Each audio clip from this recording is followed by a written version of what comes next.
This is the way.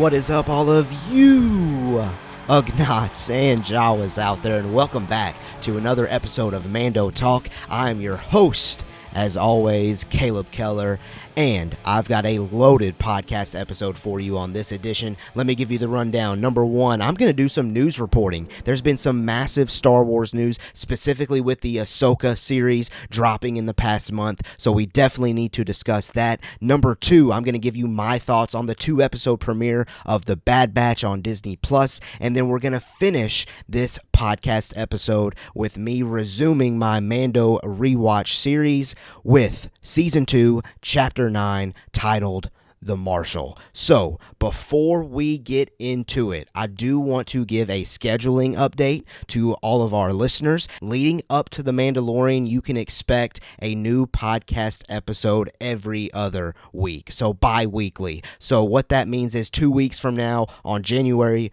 20th, you can expect another Mando Talk episode, and I'll continue that every other week drop until we get to The Mandalorian Season 3. Once we get to The Mandalorian Season 3, our first Mando, spoiler discussion will drop on March the 3rd, and then we'll do each and every single week. That way we are releasing a new podcast episode with each new episode of The Mandalorian that drops. So leading up to The Mandalorian Season 3, a new podcast episode every 2 weeks. During The Mandalorian Season 3, a new podcast episode each week for each chapter that comes out. And then after The Mandalorian finishes airing, we'll go back to every other week.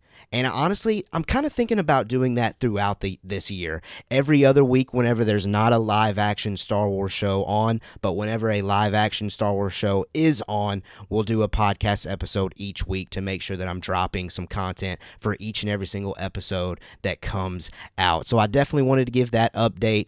I know the schedule's not been consistent recently. That's due to the fact of me and my wife welcoming our first baby boy into the family, so I've definitely had to shift my focus on the home, which of course hopefully you find understandable.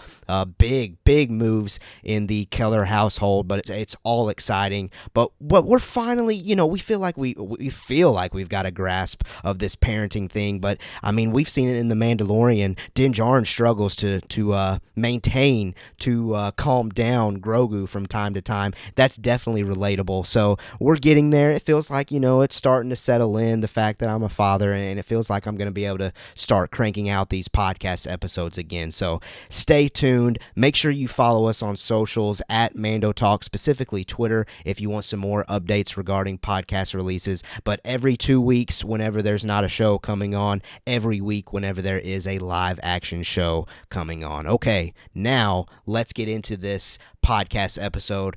News reporting. We got to do that first because there's so much good news that has come out in this past month. And like I said up at the top, Ahsoka heavy. It's Ahsoka series heavy. And if you're somebody that wants to avoid anything regarding the Ahsoka series, you may want to, fast forward a little bit in this podcast episode, because you may view some of these news pieces as spoilery, and I 1000% respect that. If you're somebody that wants to avoid those, by all means, skip ahead and get past that, so that way you can go into that Ahsoka series absolutely fresh, because it seems like that would be what your intentions are, which it's always great when you can do that. But, as a Star Wars, I guess I can call myself a content creator. I enjoy talking about this stuff. So let's not waste any more time now. Let's dive into it. News report number 1. From Bespin Bulletin, and this is Ahsoka, spoilery-ish, I guess. Mary Elizabeth Winstead is playing Hera Syndulla in Star Wars Ahsoka. Hello, massive news. We've always speculated that Ahsoka is going to connect heavily to the Star Wars Rebels series. I didn't know, at least for me, I knew it was going to connect with Thrawn and potentially Ezra and potentially Sabine. For some reason, I never thought that they'd take that to the next step and include Hera, let alone they would have Mary Elizabeth Winstead portray Hera Syndulla in this show. I, for one, absolutely love this. I know there may be some hesitations out there as far as having yet again another actor portray one of these animated series characters, but so far they've done a fantastic job of, I don't want to say recasting, rather I'll just say casting a new portrayal for a live action version. So far they've crushed that in this Mandoverse, so this has me absolutely pumped, if I'm being quite honest. I know I've speculated on my YouTube shorts and on my TikTok videos, Instagram Reels, which, by the way, subscribe to the YouTube channel if you haven't for additional Star Wars content, including those YouTube shorts that are pretty fun to do. I've speculated that could this mean that we see Zeb? Could we see Chopper? Could we see the Ghost? Could we see...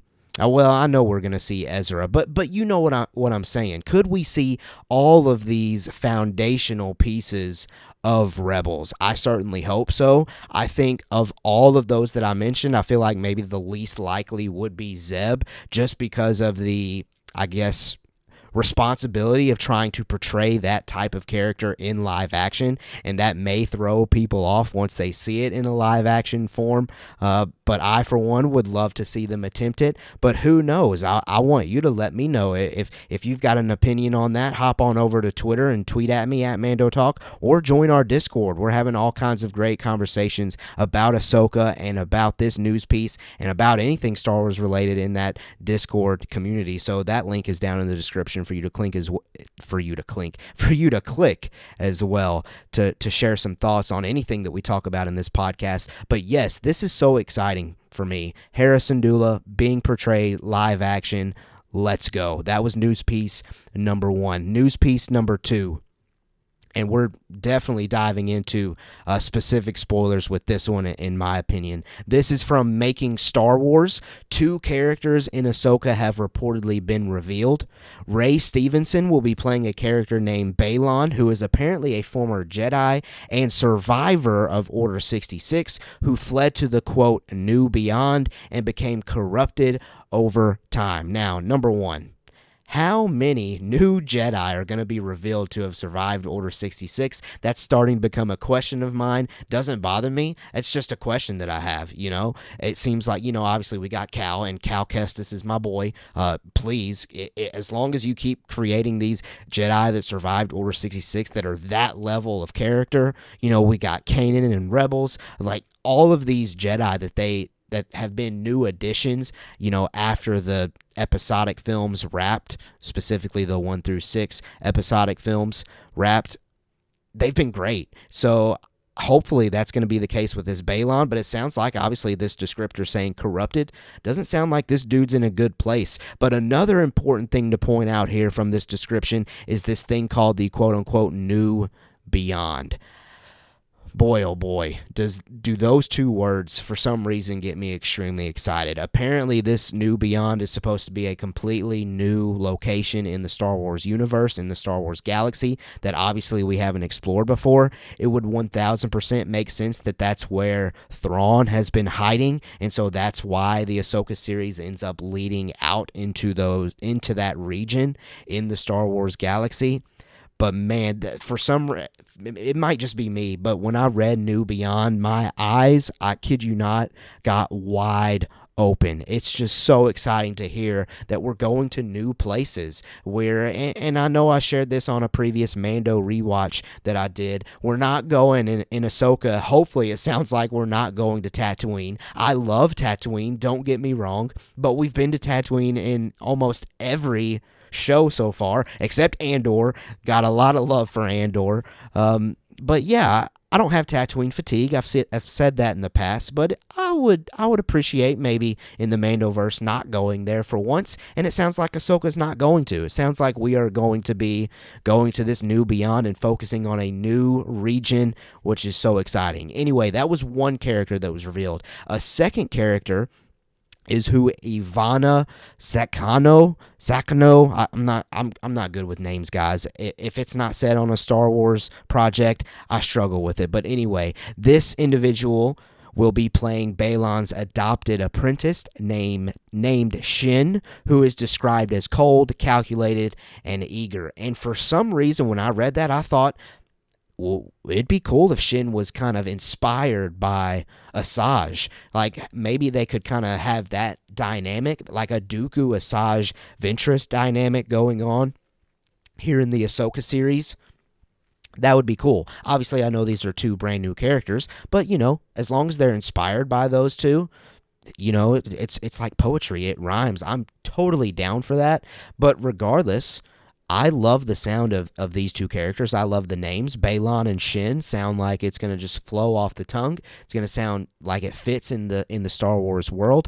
And so I'm loving these two names, these two characters, the descriptions, and again, I'll say it one more time, this idea of the new beyond. All right, next news piece. Hoo, boys and girls. This one has me extremely excited. And again, this is from Making Star Wars. According to Making Star Wars, stormtroopers with reforged white and gold armor led by Thrawn will feature in Star Wars Ahsoka. Now, as soon as I see stormtroopers with reforged white and gold armor, that makes me think of Kylo Ren reforging his helmet in Rise of Skywalker, and I believe in the report it even says that it's very similar to that. That is extremely intriguing and extremely exciting, just alone by itself. Don't even throw Thrawn in there, and if the report had simply just said reforged stormtroopers with gold, with white and gold armor, led, or not necessarily led by Thrawn, just led by an admiral, whatever, whoever. Hello, sign me up. That sounds like an incredible visual, an incredible Black Series figure that I would need to add to the collection. But then you add that later part of that sentence, led by Thrawn, and sign me up. Immediately when I read that too, I think of Heir to the Empire. It's kind of just those vibes of Heir to the Empire trilogy that was written by Timothy Zahn. I know it's Legends now, but I always recommend to any Star Wars fan to read those 3 novels, because I do believe at this point that Star Wars and Lucasfilm is leaning heavily into those. I know it's not possible to retell those stories, but I think it's possible to get some inspiration from them, and I can't imagine that the creators of Ahsoka bringing Thrawn back to life, I can't imagine that they ignored that content. It's just too good for those creators to not do their due diligence and take a look at that stuff. And I fully trust the people involved with Lucasfilm as far as the canon, I guess you could say canon police or story creators, people in the writer's room. There's somebody in that room that was assigned, if not all of them, assigned to go back and look at all of the novels written on Thrawn, and I guarantee you Heir to the Empire and those that followed were included in that list. So I fully expect to see some inspiration taken on in the Ahsoka series. And just this report alone makes me think of that as well. But I can't wait. I recently said Mando 3 was my most anticipated show of 2023. Again, that was on a YouTube short. But the more I hear about Ahsoka, it's starting to become a competition. But of course, my answer always is my most anticipated Star Wars project is the one that's closest to coming out. So it's going to keep changing. And I just can't wait. I can't wait to see Thrawn make his live action appearance. All right, we've got one more news piece, and that is in the latest issue of Production Weekly, and an untitled Star Wars project has appeared with online rumor and speculation believing this project is being produced by Favreau and Filoni with a working title of Ghost Track 17 and is set during the Mandoverse era. Wow, if that's the case, I think that is probably a show that's replacing the New Republic show, the Rangers of the New Republic show that had to be scrapped. I have a feeling that was scrapped due to the Gina Carano situation. I won't go into that. You're listening to this, you know that situation.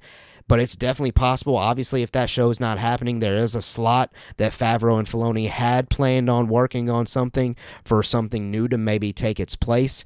I don't know what Ghost Track 17 means, but it's certainly intriguing, and I certainly believe it's a possibility. It is also equally a possibility that this Production Weekly thing, having this untitled project of Ghost Track 17, it could be a project that's already been announced. We have so many projects that have already been announced that it's certainly possible that this thing is one of those projects. You know, we got Taika Waititi's film, we've got Lindelof's film that's apparently going into production very soon by all reports. Feige's film, we've got other shows. It's just insane. So it's hard to say, but sometimes Production Weekly, I would say more often than not, Production Weekly is at least correct in some form with what they report and what they put out there in their issues. So there's hope that Favreau and Filoni are producing something new in the Mandoverse, but I'm not sticking to it quite yet. I think I need to wait and see what else might come from this news piece on Favreau and Filoni. Well, there's all of the news reporting, and it like I said, a lot of big news pieces, specifically focused in on Ahsoka, but it's also nice for me to see that every single one of those news pieces connects to the Mandoverse, and it connects to this larger storytelling that Favreau and Filoni are going for during this Mandalorian crave that all of us are experiencing right now, and rightfully so. It's just good stuff. Good soup. Mando talk, obviously. We got the Mando in the Mando talk. I love all things Mandalorian. I love all things during this era. I love all things that they're setting up. So if we get another show from these guys, Favreau and Filoni, sign me up. Sign me up. Okay, now let's get into my thoughts on the Bad Batch premiere. 2-episode premiere. We had episode 1 titled Spoils of War, and I'm just going to give you some bullet points that I made as I was rewatching this past evening.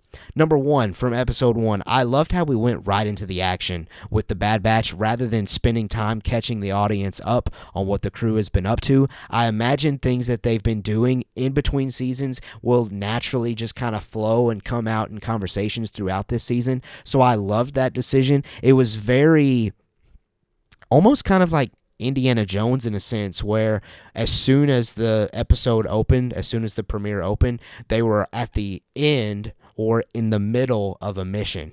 Reminds me very much so of Indiana Jones with that rock just you know, you've seen Indiana Jones. You've seen how it opens. We catch up with him already in the action. It's the same exact thing here with the Bad Batch. Second thing I loved about episode 1, I loved the music and animation, of course. Stunning as always. I have to throw that out there every single time that I can, and I'm sure I'll say that more often as we continue to talk about the Bad Batch.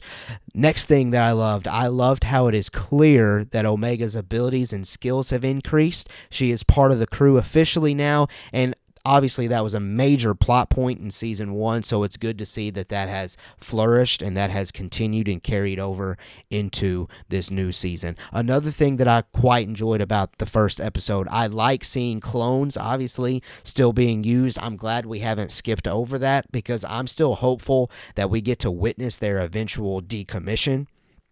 I know there's been allusions to it, allurements to it, mentions to it of it eventually happening. We probably have a good idea of timeline-wise when it happens. I just want to see like the behind the scenes of how the galaxy reacts, how the clones react, how the Bad Batch reacts to seeing their brothers being decommissioned and suddenly having, I mean, this is kind of dark, but suddenly not having what has been their entire life, not there anymore. So that could really create some deep storytelling in this animated series that I would really enjoy. Next thing that I enjoyed, being back in Dooku's palace made this one feel heavily connected to the original Clone Wars series, which I think this Bad Batch show has done a phenomenal job of. I do think it's done a healthy mix of feeling like Clone Wars Season 8 versus just the Bad Batch on its own. I'm not somebody that criticizes it for it. I think that is by design. This should be a continuation of the Clone Wars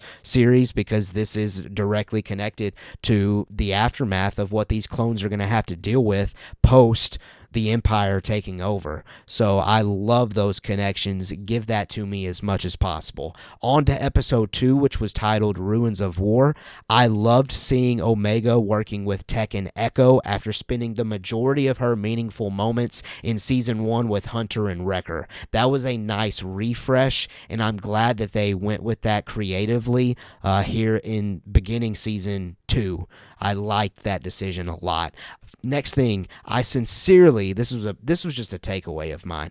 I sincerely believed Tech was going to die there for a minute. I got really worried. The music selections, the way the pacing of that moment was going in the episode, the way it was playing out. Goodness gracious, I was extremely nervous for Tech, but I'm glad that Tech made it through. And then the last thing about episode 2 was the ending. For me, the ending was a jaw dropper of having Rampart kill the clone trooper who refused to lie on the report to hide his previous failures. And for some reason, I made this note here. This made me think of Andor. It might just be recency, but it's just, again, it's so nice to see. And this is when the Bad Batch is the best. It's at its best whenever it focuses in on the Empire and whenever it shows the transition period that the Empire is currently going through. It's cool to see the dirty side of all of this stuff. It's cool to see why the Empire is truly villainous and why we're not supposed to like them. Obviously, Andor knocked it out of the park with that, but even here in the Bad Batch, with Rampart killing that clone at the end, that was just so representative of what these Imperial admirals and officers and even troopers eventually are going to be all about. And I can't wait to personally see what comes of this, because it's going to be found out. Thrawn, or not necessarily Thrawn. I don't think Thrawn's going to be included in Bad Batch, but we've got Tarkin that's already been established in the Bad Batch. I take that back. We could see... No. Obviously, hold up. Pause. Yes, we could see Thrawn. For some reason, I was thinking he was already jetted off with Ezra, but obviously that's later down the canon timeline. We could see Thrawn, but they've already introduced Tarkin, so I heavily believe that Tarkin's going to be the one to find out of Rampart's sneakiness, and somehow Rampart's going to, see the end of his days at the hands of maybe Tarkin, or Tarkin just gives the order or something like that. Not necessarily in this season. It could happen in this season. I'm still on the fence of, I don't know if this is the final season of the Bad Batch or not, so that is still to be determined. I think it'd be nice if they just did 3 seasons. I just like that number better. I mean, it just fits naturally for Star Wars. We're used to trilogies, but we'll see. We'll definitely see how that plays out. Something else that I loved, and this just kind of randomly came to me, and this is not necessarily about either of these episodes, but both of them at the same time. I loved that of all of the trailers that we've gotten, it seems like we've already seen the majority of those trailers. We have so much to look forward to, because a lot of the trailers that we've gotten recently had a lot of these moments in these 2 episodes, and I always love it when that's the case, because now we're going in absolutely clueless as to what could be happening next. But you let me know what you thought of the 2-episode premiere of The Bad Batch. I will say overall, I enjoyed it. I had a lot of fun. Yes, it was a totally different pace compared to Andor. I mean, everything in the Star Wars galaxy is going to be a change of pace compared to Andor, because it was so rare and so different.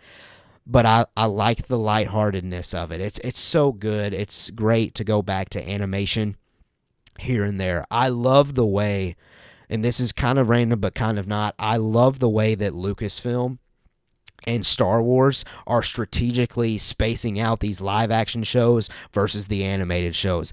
The way that they do it, it just feels like a palate cleanse. Like, once we get kind of midway through the Bad Batch, at that point, yes, I'll be ready to see The Mandalorian. Once we finish The Mandalorian, yes, I'll probably be ready to see maybe Star Wars Visions or that Young Jedi Adventures thing that they got planned to drop, and so on and so forth. So if they continue to do that, phenomenal like content creating planning there by Lucasfilm and Star Wars. But yeah, let me know what you thought of the 2-episode Bad Batch premiere. Let me know on Twitter or hop on over to Discord and share your thoughts on either of those platforms. And let's end this podcast episode with resuming our Mando Rewatch series.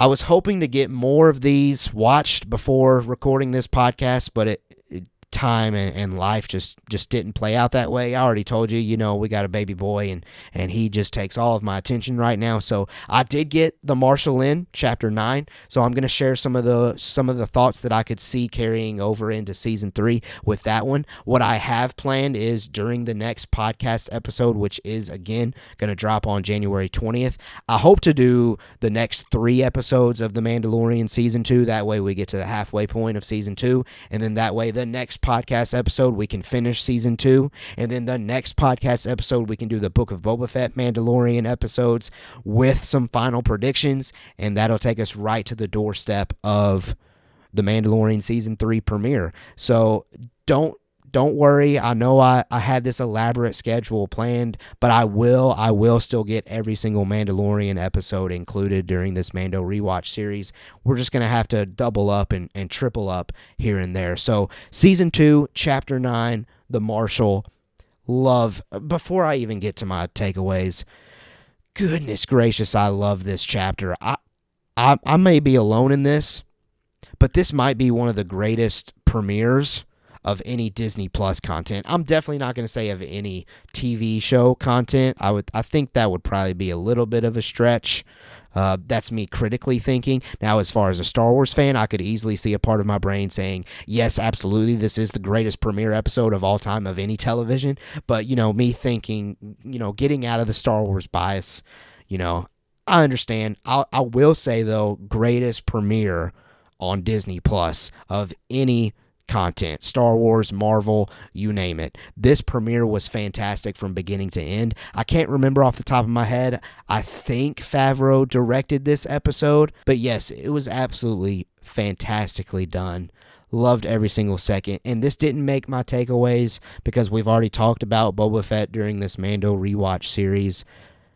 But him showing up at the end, I'll never forget that moment. I'll never forget seeing Tamara Morrison back as that character. It was absolutely so cool to see that. Okay, let's get into Chapter 9, some specifics that could carry over into Season 3 of The Mandalorian.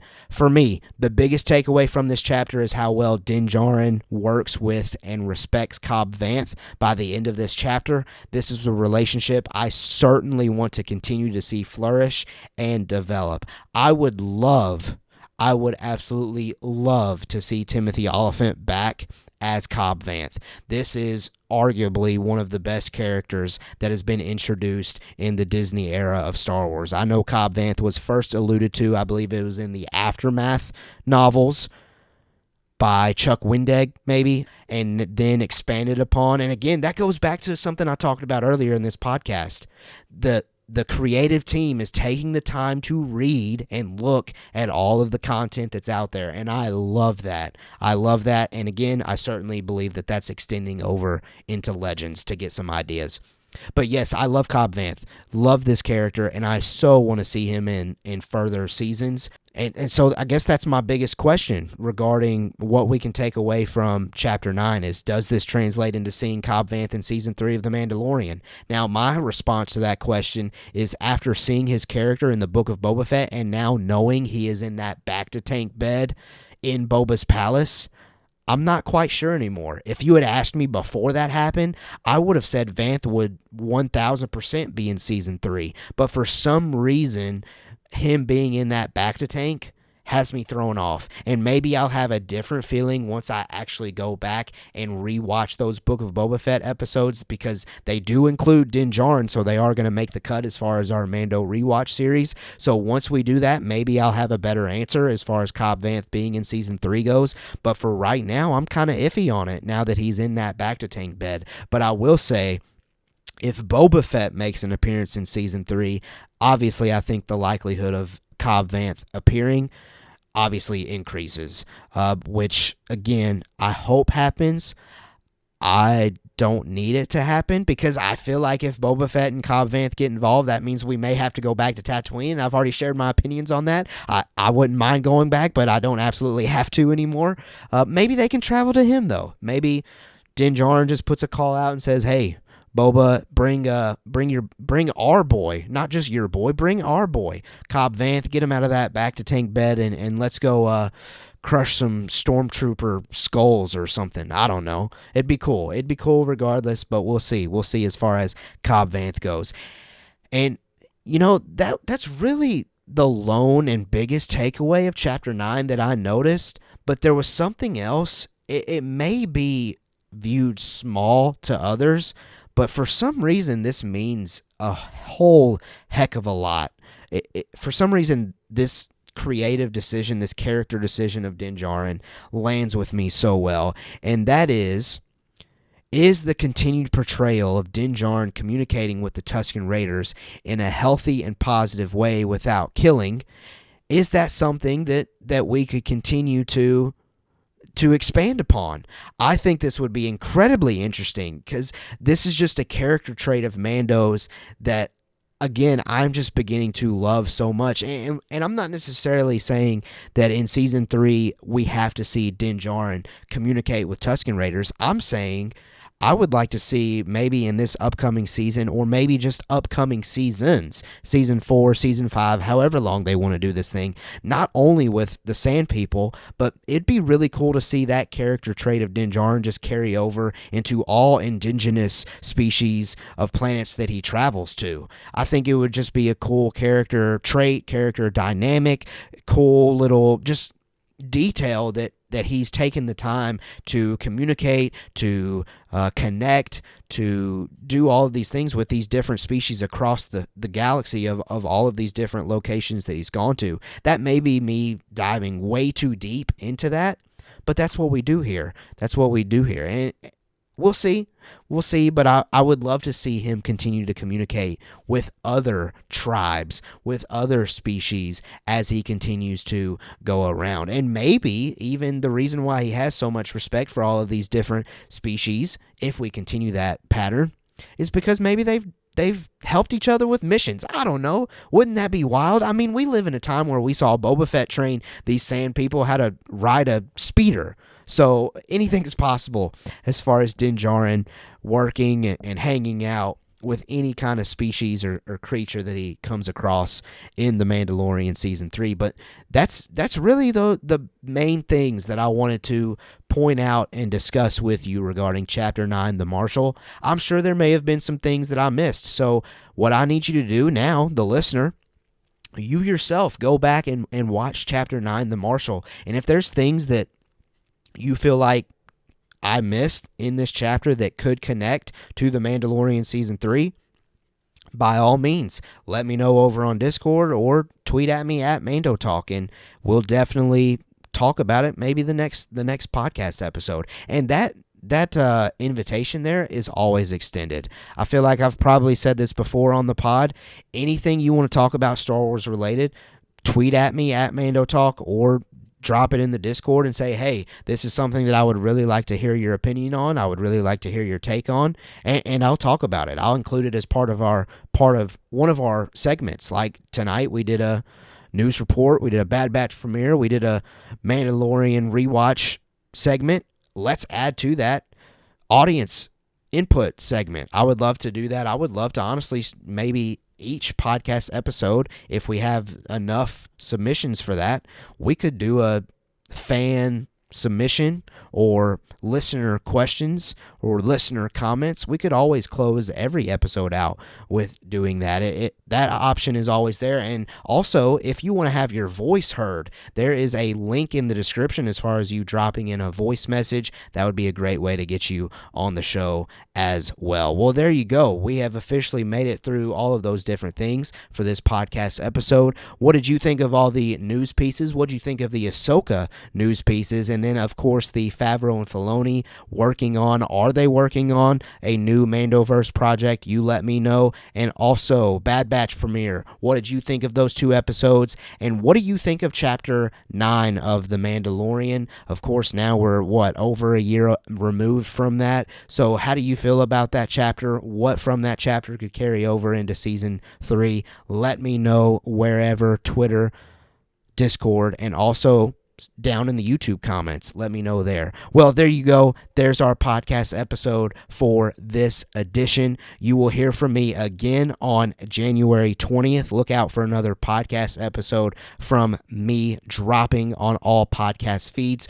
Reminder, we are on YouTube, Spotify, Apple, Amazon, Google, you name it. Every single platform that you can imagine a podcast being on, we're there. So subscribe to us on all of those. Follow us on all social medias at Mando Talk, Twitter, Facebook, Instagram, TikTok. That way you can communicate with us more. Join the Discord for more one-on-one conversations. And let's continue to have some fun. We've got a big year for Star Wars in 2023. And hopefully we got a big year for Mando Talk in 2023. And I want you to be a part of it. So join us by subscribing, following, all of those things on all of those platforms. And also, podcast listeners, rate us 5 stars. Rate us 5 stars. For some reason, it helps with the algorithm. It puts our podcast in the faces of random users. So do that for me. I would greatly appreciate it. And it is now time for me to get out of here. It's time for me to enjoy these next couple of weeks.